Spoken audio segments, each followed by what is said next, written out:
న్యాయాధిపతుల గ్రంథము పుస్తకములో న్యాయాధిపతులు మొత్తం ఎంతమంది ఉన్నారు? ఇందులో 13 మంది ఉన్నారు. న్యాయాధిపతుల పుస్తకంలో న్యాయాధిపతులు 13 మంది ఉన్నారు. న్యాయాధిపతులు అంటే నాయకులు అని కూడా అర్థం. ఈ న్యాయాధిపతుల గ్రంథంలో ఇక్కడ 13 అధ్యాయం నుంచి సంసోను ఎంటర్ అయ్యాడు. ఈ సంసోను ఎన్ని సంవత్సరములు న్యాయాధిపతిగా ఉన్నాడు? ఇజ్రాయేలీలకు ఎన్ని సంవత్సరాలు న్యాయాధిపతిగా అంటే కొంతమంది 7 సంవత్సరాలు ఉన్నాడు, కొంతమంది 10 సంవత్సరాలు ఉన్నారు, ఒక్కొక్క ఆయన 8 సంవత్సరాలు ఉన్నారు, ఒక్కొక్క ఆయన 23 సంవత్సరాలు, యెఫ్తా అయితే 6 సంవత్సరాలు, యాయీరు అయితే 22 సంవత్సరాలు, ఒక ఆమె అయితే 40 సంవత్సరాలు. అలా రకరకాలుగా న్యాయాధిపతులుగా ఉంటూ వచ్చారనమాట. గిద్యోను కూడా 40 సంవత్సరాలు అనుకుంటా. ఈ విధంగా న్యాయాధిపతులు ఏలిన కాలములో అని చెప్పి కూడా కొన్ని వచనాలు ఉన్నాయి. సరే, ఇప్పుడు ఈనాటి మన పాఠం ఏంటంటే 24, 25 వచనాలు. న్యాయాధిపతుల గ్రంథము 13వ అధ్యాయము 24, 25 వచనాలు. 25వ వచనము, యెహోవా ఆత్మ జోర్యాకును ఎస్తాయేలుకును మధ్యనున్న మహనేదానులో అతన్ని రేపుటకు మొదలుపెట్టెను. ఎవరు రేపుటకు మొదలుపెట్టారు? ఎవరు అసలు రేపేది ఎవరు? ఎవరిని రేపాలంటే సంసోన్ని దేవుడు రేపుతున్నాడు అన్నమాట. రేపటం అంటే ప్రేరేపించటం. ప్రేరేపించటం కూడా రేపటం అని వచ్చింది. ఈ సంసోను వీళ్ళకి ఎలా పుట్టాడు అని అంటే, ఈమె ఇదివరకు గొడ్రాలు. న్యాయాధిపతులు 13వ అధ్యాయము 2వ వచనములో, ఆ కాలమున దాను వంశస్థుడును జోరియా పట్టణస్థుడైన మానోహ అను ఒకడుండెను. గొడ్రాలై యెహోవా దూత ఆ స్త్రీకి ప్రత్యక్షమై, నీవు గొడ్రాలవు,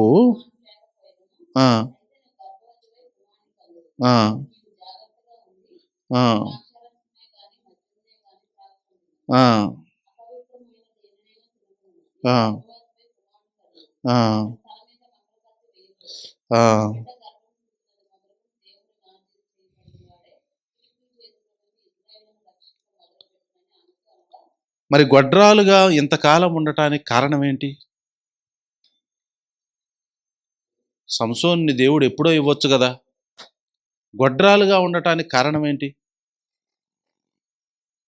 అని అంటే అక్కడే చెప్పాడు. నీవు గొడ్రాలవు, నీకు కానుపు లేకపోయాను, అయితే నీవు గర్భవతి కుమారుని గందువు. ఇప్పుడు ఇక కాబట్టి నీవు జాగ్రత్తగా ఉండంటే ఇదివరకు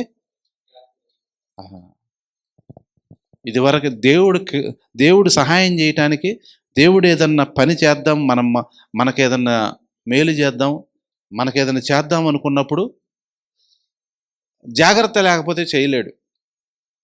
ఈమె గొడ్రాలైంది కాబట్టి చాలా కాలానికి ప్రభు అని ఇప్పుడు దారిలోకి వచ్చింది. పైగా అంతకుముందు ఆమె ఏం చేసేదంటే మద్యము తాగేది, ఇప్పుడు నుంచి తాగొద్దు అన్నాడా? జాగ్రత్తగా ఉండి ద్రాక్షారసమునే కానీ మద్యమునే కానీ త్రాగకుండుము అంటే ఇదివరకు ఏం చేస్తుంది? తాగుతూ ఉండేది, మద్యము తాగుతూ ఉండేది.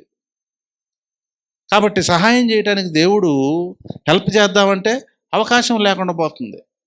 ఎవరికైనా మనకైనా మన జీవితాల్లో దేవుడు ఏదైనా సహాయం చేద్దాం, ఏదైనా ఇద్దాం అనేసరికి, ఇప్పుడు నేను ఈ పిల్లవాడికి ఒక మంచి గిఫ్ట్ ఇద్దాం అన్నాను అనుకో, అని నా మనసులో వచ్చిందనుకో, ఈ పిల్లవాడు మందిరానికి రాకుండా ఇష్టానుసారంగా తిరుక్కుంటా, నేను ఏదైనా ఇటు చెబితే అడు చూసుకుంటా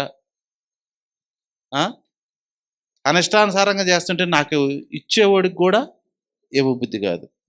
అంతేనా? మన ఇంట్లో పిల్లలైనా అంతే.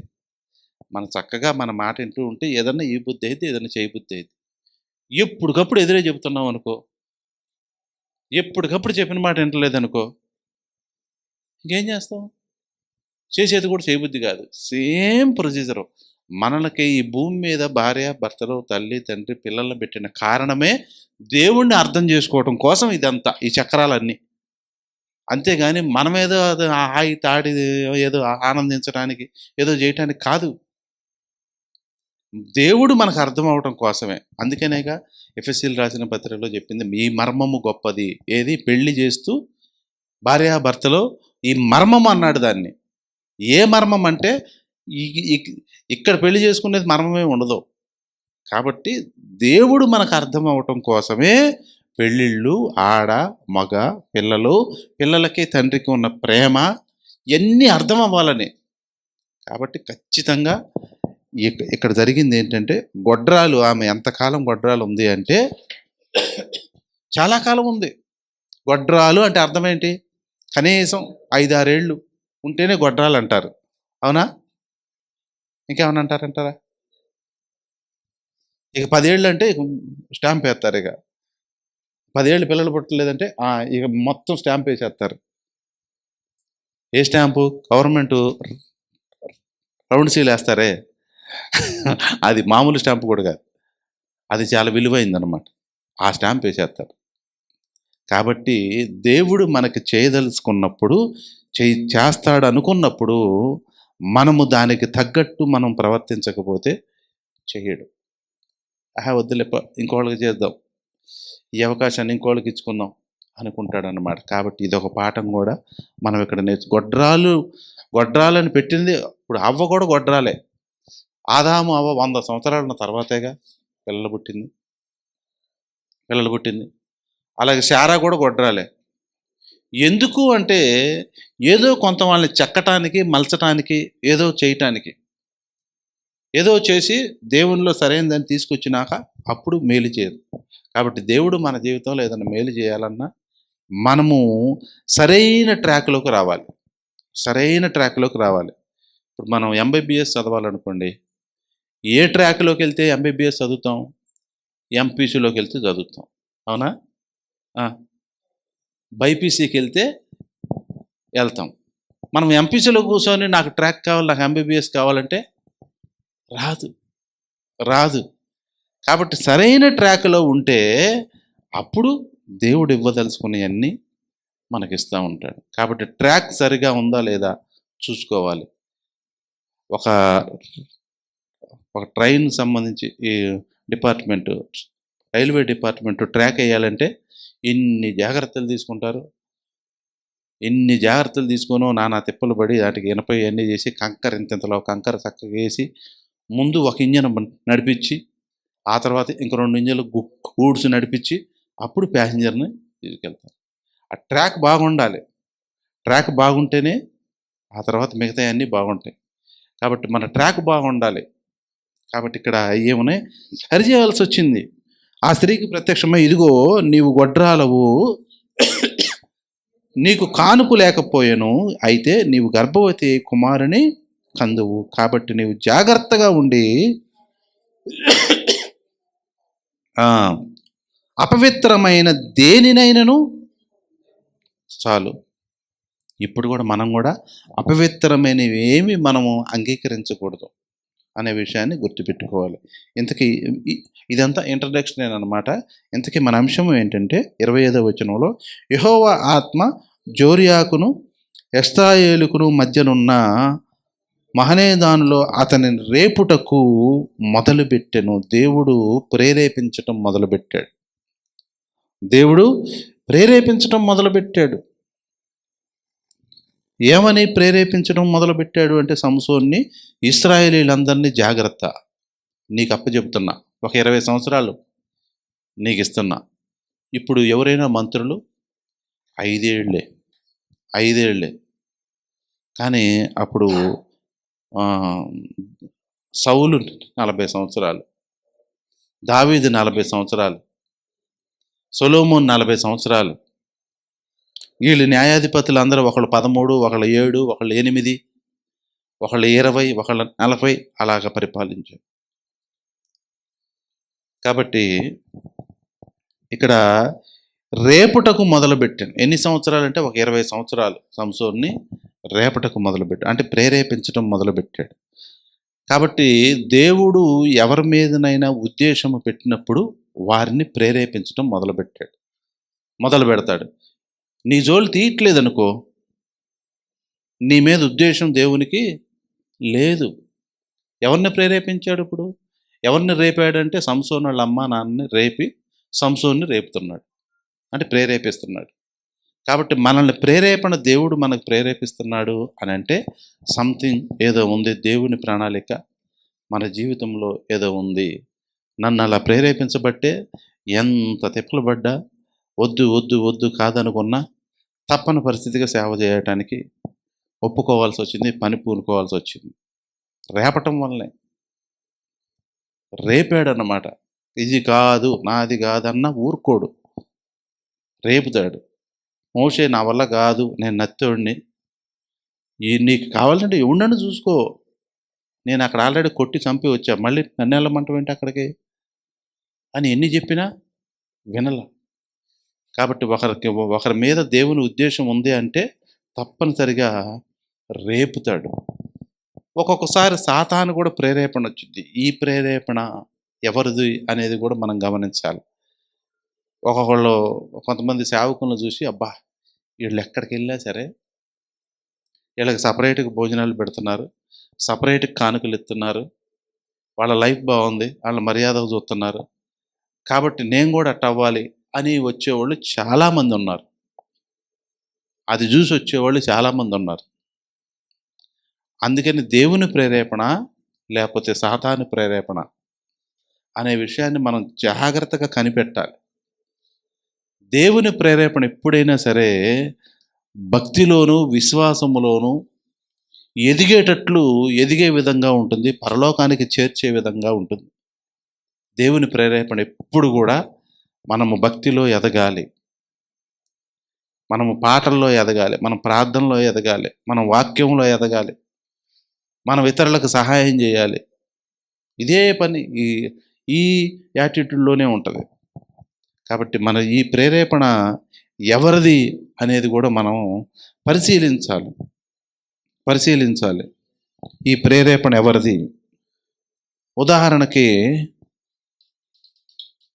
అపోస్తల కార్యాల్లో 5వ అధ్యాయంలో ఒక భార్యాభర్తలు ఇద్దరు ఉన్నారు. అపోస్తల కార్యాలు 5వ అధ్యాయంలో భార్యాభర్తలు ఉన్నారు ఇద్దరు. వీళ్ళు ఏం చేశారు అని అంటే, వీళ్ళు చాలా సమర్పణ కలిగిన కుటుంబం, అవునా కాదా? వీరు చాలా సమర్పణ కలిగిన కుటుంబం. ఆస్తిని అమ్మి తెచ్చి అపోస్తల పాదముల యొద్ద పెట్టారు అంటే సమర్పణ లేకపోతే చేస్తారా ఆ పని? చాలా సమర్పణ.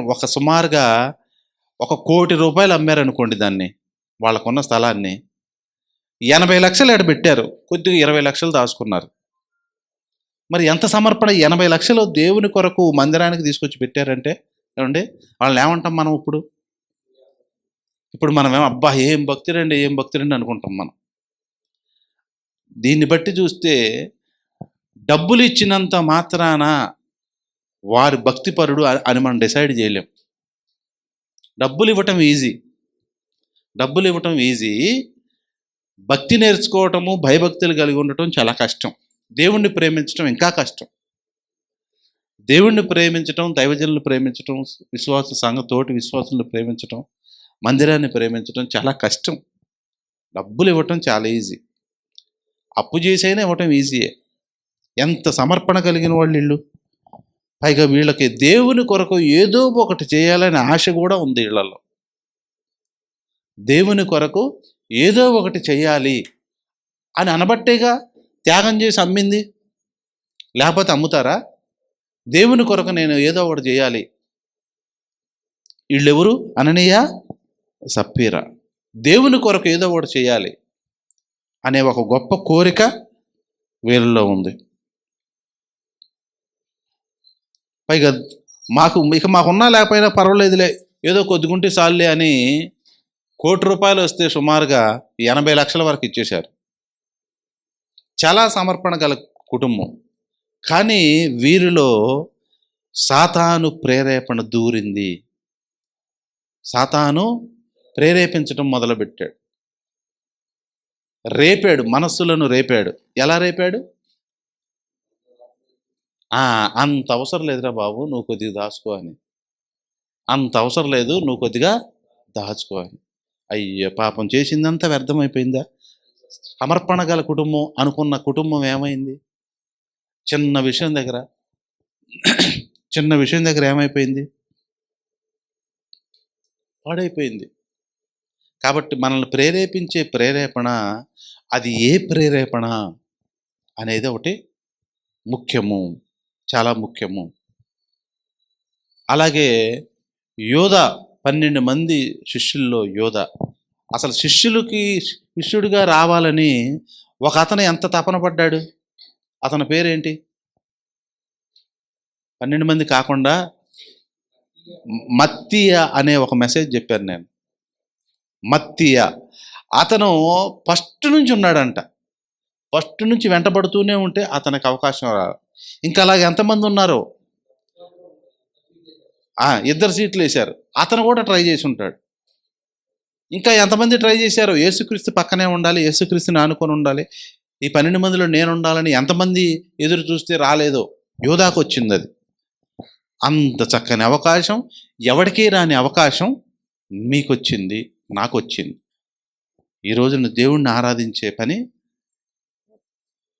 అసలైన దేవుణ్ణి ఆరాధించే పని నీకు వచ్చింది, నాకు వచ్చింది. ఈ అవకాశం, ఈ అవకాశాన్ని మనం ఎలా చూస్తున్నాం? ఈ అవకాశాన్ని మనం ఎలా చూస్తున్నాం? యోధా ఎలా చూశాడు? 12 మంది శిష్యులు బంగారంలాగా, కేవలం సాతాను ప్రేరేపణ వలన ఏమైపోయాడు? డబ్బు సంచి ఉన్నందున నాశనం అయిపోవటం జరిగింది. కాబట్టి ఇది ఏ ఆత్మ? దేవుని ఆత్మ లేకపోతే ఏ ఆత్మ? ఏ ప్రేరేపణ? ఈ ప్రేరేపణ మిమ్మల్ని పిలుస్తున్న వాని వల్ల కలగలేదు అని అంటాడు గలతీయులకు రాసిన పత్రికలో. కాబట్టి మనకొచ్చే ప్రేరేపణ అంతా కూడా ఏ ప్రేరేపణ అనేది కూడా మనం జాగ్రత్తగా పరిశీలించాలి. దేవుడు రేపుతున్నాడా మనల్ని? సాతాను రేపుతుందా? దేవుడు ప్రేరేపించే ప్రేరేపణలన్నీ కూడా ఒక క్రమమైన పద్ధతిలో ఉంటాయి,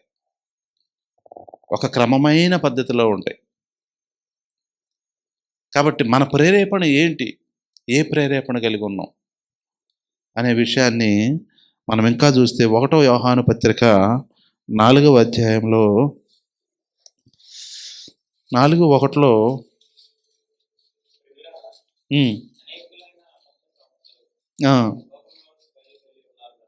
ఉన్నారు గనుక ప్రతి ఆత్మను నమ్మక ఆయా ఆత్మలు దేవుని సంబంధమైనవో కావో చాలు.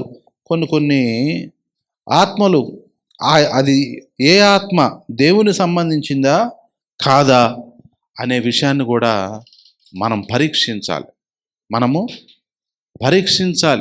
ఏది పడితే అది కాదు. ఈ ప్రేరేపణ ఎందుకు వచ్చింది, ఈ ఆత్మ ఎవరిది అనేది మనం పరిశీలన చేయాల్సిన అవసరం కూడా ఎంతైనా ఉంది. ముఖ్యంగా దేవుడు ప్రేరేపించిన ఆత్మ లోబడిద్ది అన్నమాట. ప్రేరేపించే ఆత్మ లోబడే మనస్తత్వం ఉంటుంది. దేవుని ప్రేరేపణ అయితే ఖచ్చితంగా మనం దానికి లోబడతాం. దేవుని ఆత్మ చేత ఎందరూ నడిపింపబడుదురో వారందరూ దేవుని కుమారులే. కాబట్టి మనకి లోబడే మనస్తత్వము ఉంటుంది. ఇది దేవుని ప్రేరేపణ. కొన్నిటికి మనం లోబడటం అంటే ఏంటి? లోబడటం అంటే ఏంటంటే దేవుడు వాక్యము ఏది చెబితే దాన్ని మనం అంగీకరించటం. దేవుని వాక్యము ఏది చెబితే దాన్ని అంగీకరించటం. ఆ అంగీకరించేటప్పుడు కూడా దైవజనుడు చెప్పేటప్పుడు కూడా ఈ దైవజనుడు చెప్పేది ఎంతవరకు కరెక్టు అనే విషయాన్ని కూడా మనం పరిశీలన చేయాలి. అది ఎక్కడ పరిశీలన చేయాలంటే వాక్యములో పరిశీలన చేయాలి. 1వ పేతురు పత్రికలో 1వ పేతురు పత్రిక 3వ అధ్యాయము 5-6 వచనాలు. ఉమ్. తమ స్వపురుషులకు లోబడి ఉండుట చేత, లోబడి ఉండటం వలన ఏమొచ్చిందంట? అలంకరణ వచ్చింది. లోబడి ఉండటం వలన ఏమొచ్చింది? అందం వచ్చింది. అందం వచ్చింది. ఇంకా ఆ ప్రకారము శారా అబ్రహామును యజమానుడిని పిలుచుచు అతనికి లోబడి ఉండెను. ఒకవేళ మీరు కూడా యోగ్యముగా నడుచుకొనుచు ఏ భయమునకు బెదరక ఉన్న ఎడల ఆమెకి పిల్లలు అవుతారు. ఎవరికి పిల్లలు అవుతారు? ఏంటి శారాకి పిల్లలు అయితే మనకు ఒరిగేది ఏంటి? మనకు ఒరిగేది ఏంటి? శారాకి పిల్లలైనందువల్ల మీరు ఇక్కడ ఇదేదో పెద్ద, మీరు శారాకి పిల్లలగుదురు అని చెప్పి రాశాడు. అంటే ఎందుకని అంత ప్రత్యేకించి ఎందుకు రాశాడు? దేవునికి పిల్లలు అవుతారని రాయొచ్చుగా. శారా విషయం చెప్పి ఆమె లోబడి ఉన్నది, అదే ఆమెకు అలంకరణ. అంటే లోబడటం వలన అలంకరణ వచ్చింది. ఈ అలంకరణ ఏం చేసుకుంటాం? ఈ అలంకరణ ఏంటి? ఏ అలంకరణ? లోబడి ఉంటే అలంకరణ రాటువంటి పేరెంట్లో రాసుకుంటే అలంకరణ వచ్చింది. మంచి సబ్బులు వాడి, మంచి పెయింట్స్ వాడి, మంచి ఆయింట్మెంట్స్ వాడితే చక్కగా అందంగా తయారవుతాం. మరి ఈ అలంకరణ ఏంటి అంటే లోబడి ఉండటం వలన దేవునికి ఇష్టమవుతూ ఉంటాం. అలంకరణ ఎప్పుడైతే మనం అందంగా తయారవుతున్నామో దేవుడు మన సంఘాన్ని ఇష్టపడుతూ ఉంటాడు.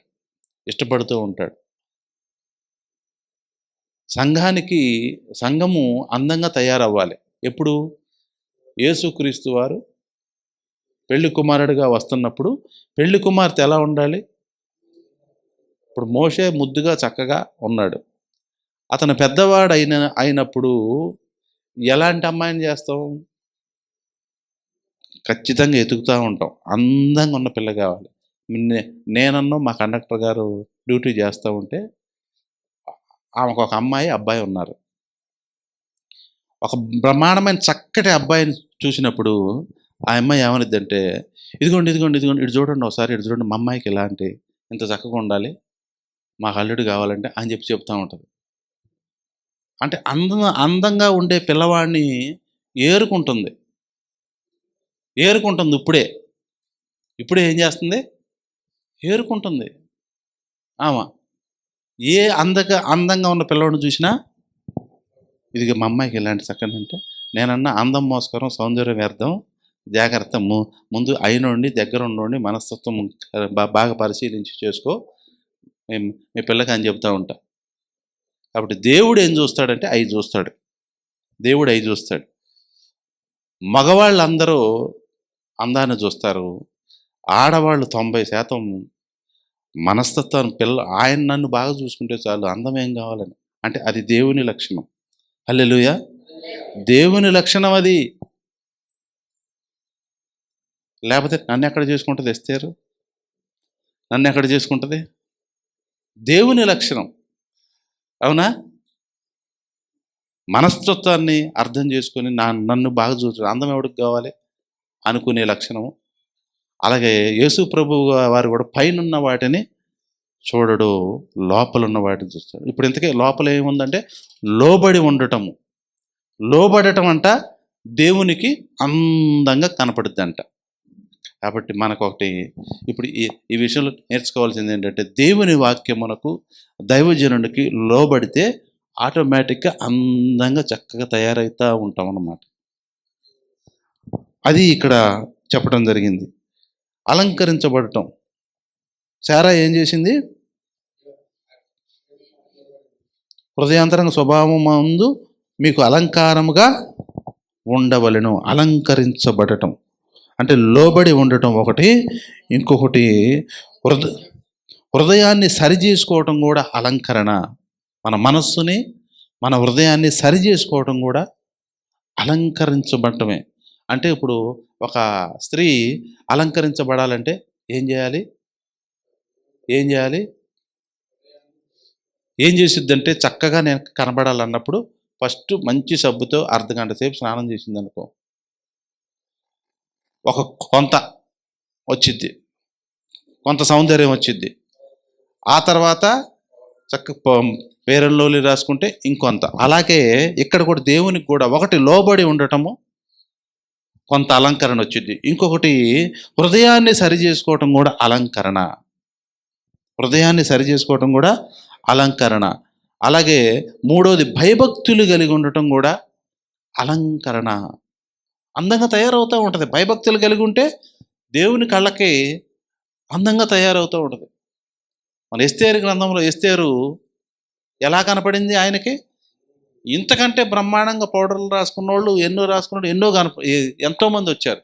కానీ ఎస్తేరు దగ్గర ఎలా కనపడిందో అలాగే సేమ్ దేవుడు సంఘానికి చూపించటానికే ఎస్తేరు గ్రంథం రాయటం జరిగింది. కాబట్టి ఒకటి భయభక్తులు ఉంటే అలంకరణ, లోబడి ఉండటం అలంకరణ, హృదయాన్ని సరి చేసుకోవటం అలంకరణ, పవిత్రత కలిగి ఉండటం కూడా అలంకరణ. పవిత్రత కలిగి ఉండటం కూడా అలంకరణ, విధేయత కలిగి ఉండటం కూడా అలంకరణ. అలాగ శారా ఏం చేసిందంట? అన్ని విషయాల్లో విధేయురాలై ఉందన్నమాట. కాబట్టి ఇంతకీ మన ప్రేరేపణ ఎవరి ప్రేరేపణ? ప్రేరేపించబడతాం. మనం ఎత్తుకున్న వాక్యం ఏంటి? సంసోనును దేవుడు రేపుచున్నాడు, అనగా ప్రేరేపించుచున్నాడు. కాబట్టి ప్రేరేపణ ఎలా ఉంటాయి అంటే, దేవుని చేత ప్రేరేపించబడిన వాళ్ళు ఎలా ఉంటారంటే, నిర్గమాకాండము 35వ అధ్యాయము, నిర్గమాకాండము 35వ అధ్యాయము 35వ అధ్యాయము 20వ వచనం 21వ వచనం.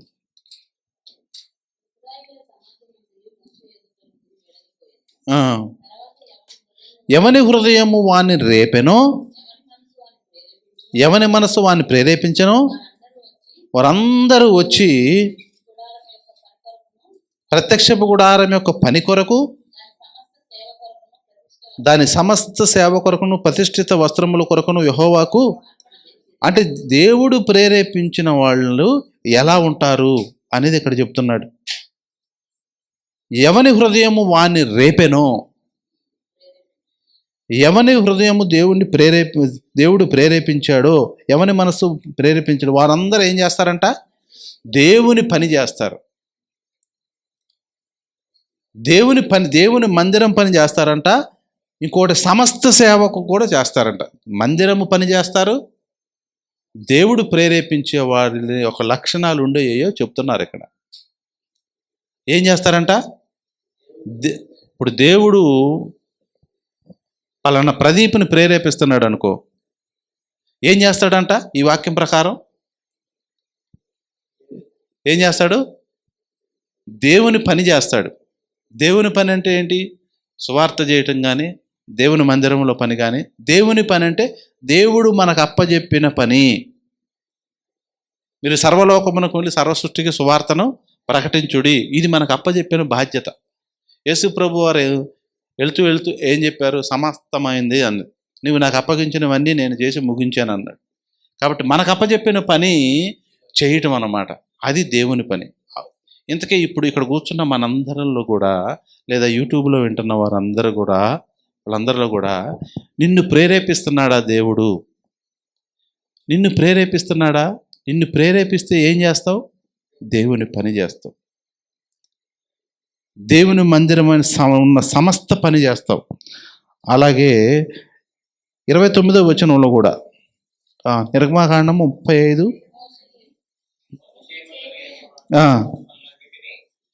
మోషే చేయవలెనని యెహోవా ఆజ్ఞాపించిన పనులన్నిటి కొరకు ఇశ్రాయేలు పురుషులేమి స్త్రీలేమి తెచ్చుటకు వారిని ప్రేరేపించను. వారందరూ మనఃపూర్వకంగా అర్పణలు.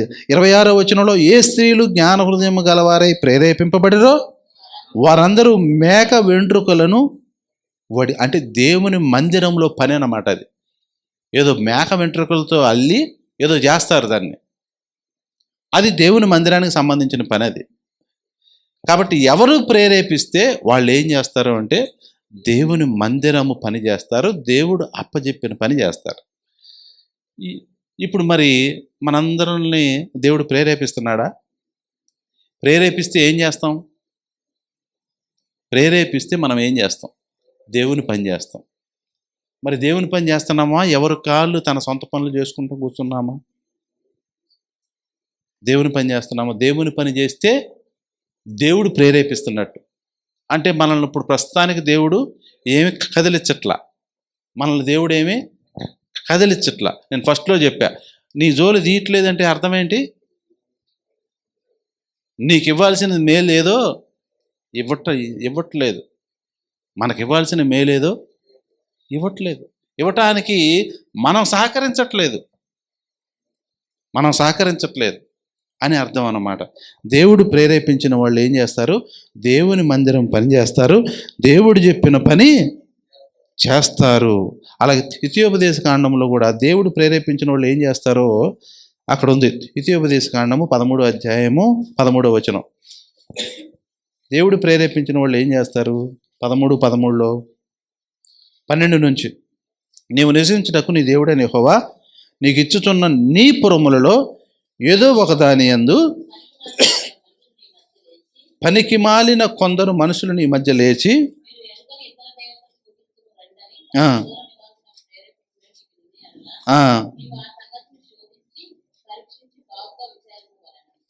అది నిజమైన ఎడల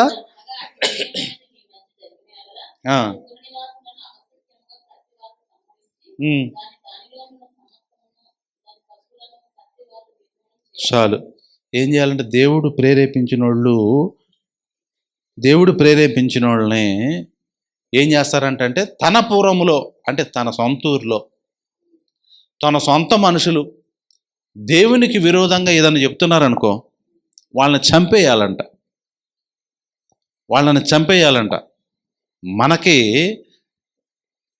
మన సొంత ఊరిలో మన అన్న కానీ, మన తమ్ముడు కానీ, మన చుట్టాలు కానీ, మన బంధువులు కానీ ఇవాళ ప్రార్థనకు వద్దులే అన్నారనుకో, ఈరోజు ఆరాధనకు మీరు వెళ్ళకపోతేలే ఏం కాదులే అన్నారనుకో, అప్పుడు దేవునికి వ్యతిరేకంగా మాట్లాడుతున్నట్టేనా? వాళ్ళని ఏం చేయాలంట?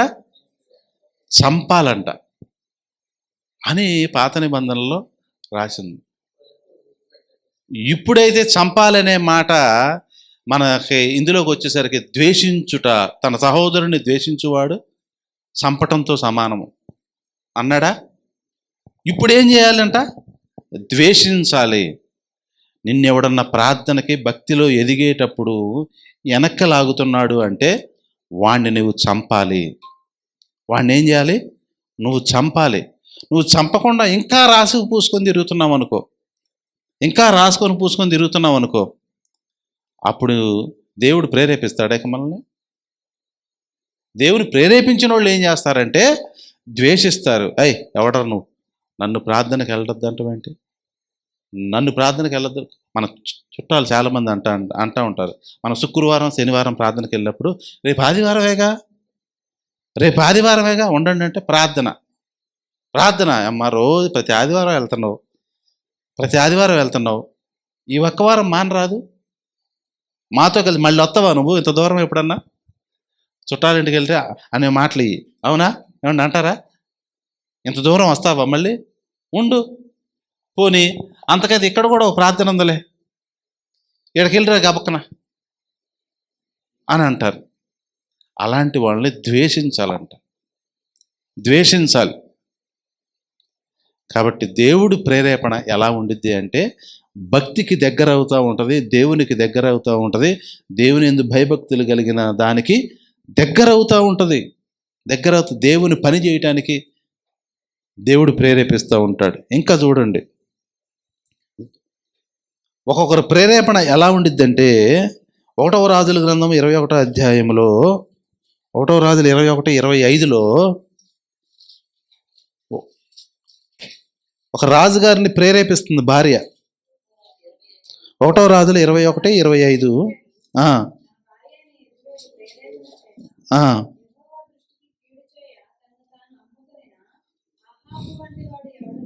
చాలు. తన భార్య యెజెబెలు ప్రేరేపణ చేత యెహోవా దృష్టికి కీడు చేయ తన్ను తాను అమ్ముకొనిన అహాబు వంటి వాడు. అంటే భార్య మాట వినటం వల్ల ఇతనికి ఏం జరిగిందంటే యెహోవాకు సంబంధులైన వారందరికీ దృష్టికి కీడు చేయటానికి తలపెట్టిందంట. కాబట్టి భార్య ఎప్పుడైనా సరే మాట చెబుతున్నప్పుడు అట్ట కాదు ఇట్ట అని చెప్తున్నప్పుడు ఇది దేవునికి దగ్గరగా ఉందా, దేవుని భక్తికి దగ్గరగా ఉందా, దేవుని భక్తి నుంచి విడిపోయేటట్టుందా అనే విషయాన్ని కూడా చూసుకోవాలి. ఏది పడితే అది వినకూడదు, ఏది పడితే అది నమ్మకూడదు, ఏది పడితే అది నమ్మకూడదు. ఇంపార్టెంట్ అయిన విషయాలు నేను చెప్తున్నా, బ్రదర్స్కి చెప్తున్నా, ఒక ఉపాయం చెప్తున్నా. ఇది చాలా ముఖ్యమైన విషయాలు మనం అడగక్కర్లా. ఇవాళ ఏం కూర అనేది అడగాలి. ఇవాళ ఏం కూర అంటే వాళ్ళు బంగాళదుంప కూర వండుతానన్నాను అనుకో,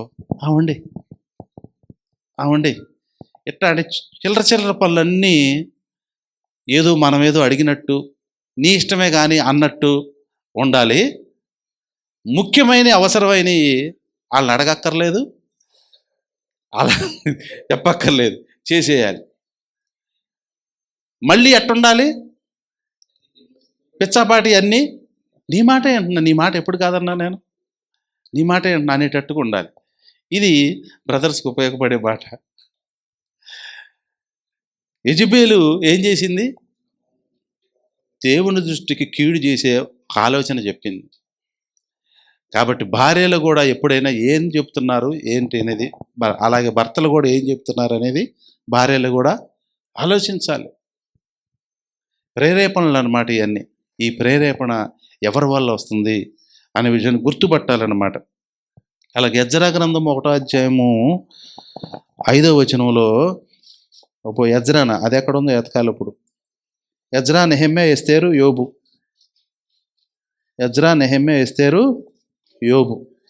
ఎజ్రా తర్వాత ఎన్నో అధ్యాయం 1:5లో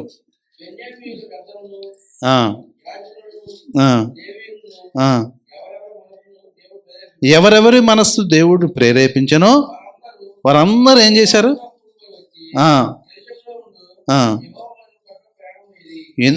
చూసారా, మందిరము పని చేశారు. ఎవరెవరు దేవుడిని ప్రేరేపించారో వారందరూ వచ్చి ఏం చేశారు? మందిరం పని చేశారు. అంటే దేవుని పని చేశారు. దేవుడు ప్రేరేపించిన వాళ్ళందరూ కూడా దేవుని పని చేస్తారు, దేవుని పని చేస్తారు. దేవుడు ఇప్పుడు అమ్మాయి కాబట్టి అబ్బాయి, ఇప్పుడు మా అక్కకి అమ్మాయి ఒక్కతే కూతురు, ఆమెకు మళ్ళీ ఎప్పుడు 7-8 సంవత్సరాలకో ఇప్పుడు మళ్ళీ పాప పుట్టింది. మమ్మల్ని రమ్మని గోల, మాకే కుదరట్లే.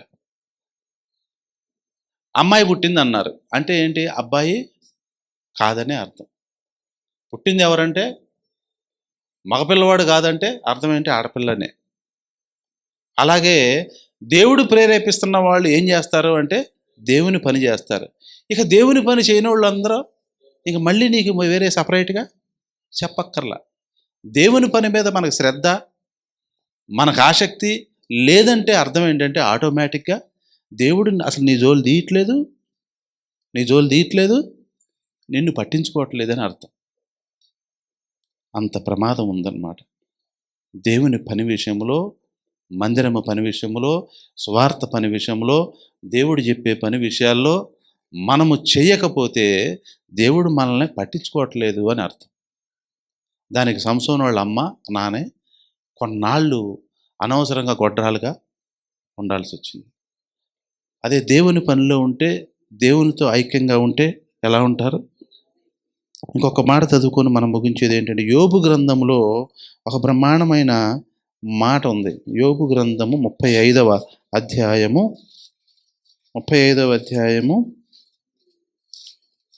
1వ వచనం చదవండి.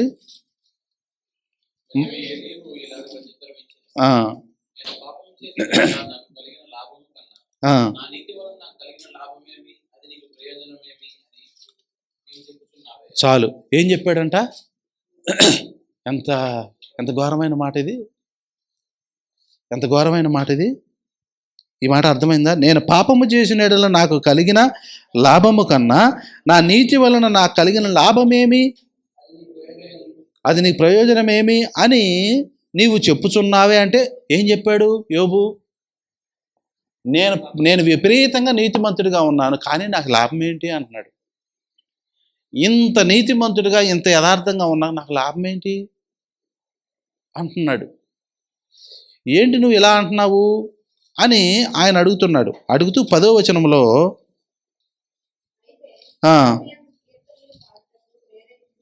రాత్రి యందు కీర్తనలను పాడుటకు ప్రేరేపించుచు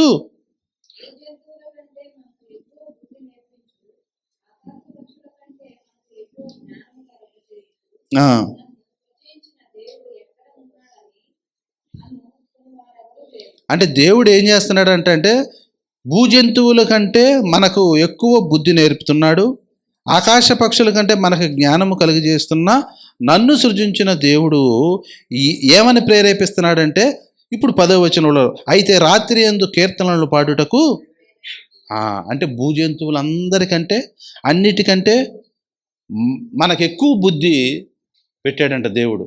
జంతువులకి ఏంటి వివేకం తెలియదు, ఏది మంచి ఏది చెడు తెలియదు, కానీ మనకే అది నేర్పాడు. ఇంకోటి ఆకాశ పక్షుల కంటే మనకు జ్ఞానం ఎక్కువ ఇచ్చాడు. ఇచ్చి రాత్రి యందు కీర్తనలు పాడుటకు ప్రేరేపిస్తున్నాడు. అంటే కీర్తనలు అంటే పాటలు పాడటానికి ఏం చేస్తున్నాడంటే దేవుడు ప్రేరేపిస్తున్నాడు. పాటలు పాడటానికి దేవుడు ప్రేరేపిస్తున్నాడు. అంటే పాటలు పాడకపోతే దేవుని ప్రేరేపణ లేదని అర్థం. ఇప్పుడు పాటలు అయిపోయినాక మందిరానికి వస్తే, పాటలు అయిపోయిన తర్వాత మందిరానికి వస్తే ఏమైనట్టు? దేవుని ప్రేరేపణ లేదు. అంటే ఏ కోశాన ఎటువైపు నుంచి చూస్తున్నా దేవుడు నిన్ను ప్రేరేపిస్తున్నాడా లేదా అనే విషయం అర్థమైపోతుంది. చాలామంది చెప్తారు, అన్నం వండేటప్పుడు ఏం చెప్తారు? రెండు మెతుకులు చూస్తే ఎట్లా అంటే అసలు అట్ట కూడా అనక్కర్లా నాకు తెలిసి, మూత తీసి చూస్తే అర్థమైపోద్ది. పోనీ అడుగున నీళ్లు అయిపోయినా లేదా అనటానికి ఒక అస్తపు గంట ఏ స్పూను అట్ట ముంచుట తీస్తే అంచున తడేమి లేకపోతే అయిపోయింది, అన్నం ఉడికిపోయింది అనొచ్చు. కాబట్టి నిన్ను దేవుడు ప్రేరేపిస్తున్నాడా? ఏ విషయంలో ప్రేరేపిస్తున్నాడు? ప్రేరేపించబడిన వాళ్ళ లక్షణాలు ఇప్పుడు నేను చెబుతున్నా. ఇదంతా చెప్పడానికి కారణం ఈ మెసేజ్ యొక్క హెడ్డింగ్ కూడా అదే, వాడే పెట్టేది. దేవుడు ప్రేరేపించే లక్షణాలు ఎలా ఉంటాయి అనే విషయాన్ని మనకు అర్థమవుతుంది. అంటే పాటలు పాడటానికి ఇష్టపడమన్నమాట. ఇక్కడ ఏం చెబుతుంది? రాత్రి యందు కీర్తనలు పాడుటకు ప్రేరేపిస్తున్నాడు. కాబట్టి పాటలు పాడటానికి మనకి ఇష్టం అవ్వాలి. నేను హనుమాన్ జంక్షన్లో వాక్యం చెప్పడానికి అప్పుడప్పుడు రమ్మంటారు. 100-150 మంది వస్తారు, 200 మంది వస్తారు. పెద్ద చర్చి, అసలు తెగ పరిగెత్తుకుంటూ వస్తారు. పాట ఆనంగంలో నలుగురు లెగుతారు, నేను పాడతానని. ఇంకో సంగతి, ఒక ఇద్దరు వచ్చి ఇక్కడ స్టేజ్ మీద నుంచొని పాట పాడుతుంటే ఆఖరి వచనానికి ఇంకొక ఇద్దరు వచ్చి వాళ్ళు వెనకాల నుంచుంటున్నారు. ఎలాగో తెలుసా? మనం ఎక్కడ భోజనానికి వెళ్ళినప్పుడు బంతులు మన వేస్తూ ఉంటారు. వేసినప్పుడు ఇస్తరాకేసి తెల్లన్నం అది వేయటమే ఆలస్యం, స్వీటు అదే ఇటమే ఆలస్యం, ఎమ్మటే వచ్చి వెనకాల వచ్చి నుంచుంటారు. చాలామంది అనుకుంటాం ఒక్కోసారి మనకి తినబుద్ధి కాదు కూడా, వీళ్ళు వచ్చి ఎదురు చూస్తుంటే మనం ఏం తింటాం. కానీ వాళ్ళ బాధ పట్టించుకుంటే మన ఆకలి తీరదు. కాబట్టి అంత పోటీగా ఉండాలన్నమాట. ప్రారంభ ప్రార్థన నుండి ఆఖరి ప్రార్థన వరకే ఉన్న వాళ్ళతో దేవుడు ఇష్టపడతాడనే సంగతి ఇక్కడ మనకు అర్థమవుతూ ఉంది. ఆఖరిగా 1వ దశలోనికలు రాసిన పత్రిక 3వ అధ్యాయం 5వ వచనంలో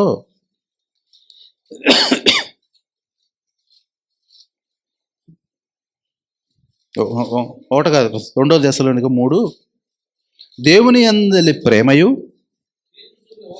క్రీస్తు చూపిన ఓర్పును మీకు కలుగునట్లు ప్రభువు మీ హృదయములను దేవుని యందలి ప్రేమ, దేవుడు ఎంత ప్రేమిస్తే అంత మనం ప్రేమించే విధంగా ఉండాలి. ఇంకొకటి ఏంటంటే క్రీస్తు చూపిన ఓర్పు సహనం కూడా కావాలి. ఓర్చుకోండి అని ఎప్పుడు అంటాం? మనం బాధ కలిగినప్పుడు ఏమంటాం? ఓర్చుకోమ్మా.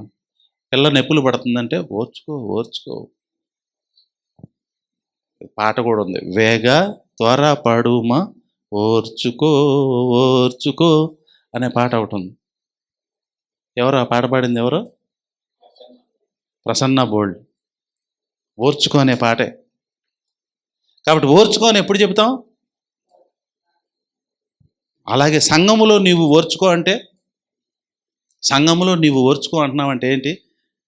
సంఘములో ఏదో నీకు పడంది, నీకు ఇష్టము కాంది, నీకు ఇబ్బంది కలిగి ఉంది ఏదో, అందుకే చెప్పేది.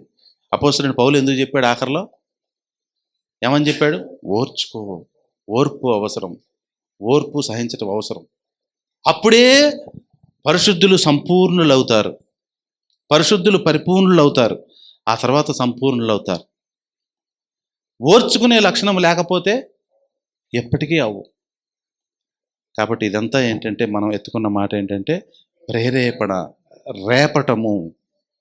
సంసోను పుట్టాడంటే వాళ్ళని తల్లిదండ్రుల్ని రేపాడు. ఎప్పుడు లేపాడు? ఎంతకాలానికంటే మళ్ళీ వాళ్ళు అనుకూలంగా, దేవునికి అనుకూలంగా వచ్చినప్పుడు, ఆ ట్రాక్లోకి వచ్చినప్పుడు,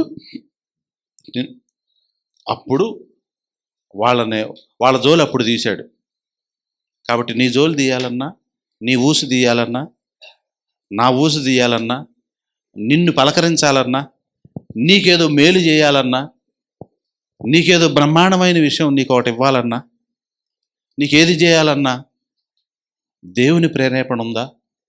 దేవుని ప్రేరేపణకు మనం ఇష్టపడుతున్నామా? దేవుని ప్రేరేపణ ఉండవలసిన లక్షణాలు ఏమిటి అనే విషయాలన్నీ ఇప్పుడు మనం ఈ మెసేజ్లో విన్నాము. ఇది యూట్యూబ్లో ఉండిద్ది, మరలా ఒకసారి వినొచ్చు, ఎన్నిసార్లు వినొచ్చు. కాబట్టి మనం ఆ విధంగా దేవునికి యోగ్యముగా ఉండి ఆయన ప్రేరేపణను అందుకొని ఆ విధంగా మన విశ్వాస జీవితంలో ముందుకు కొనసాగుదాం. దేవుడి మాటలు దీవించును గాక. ఆమేన్.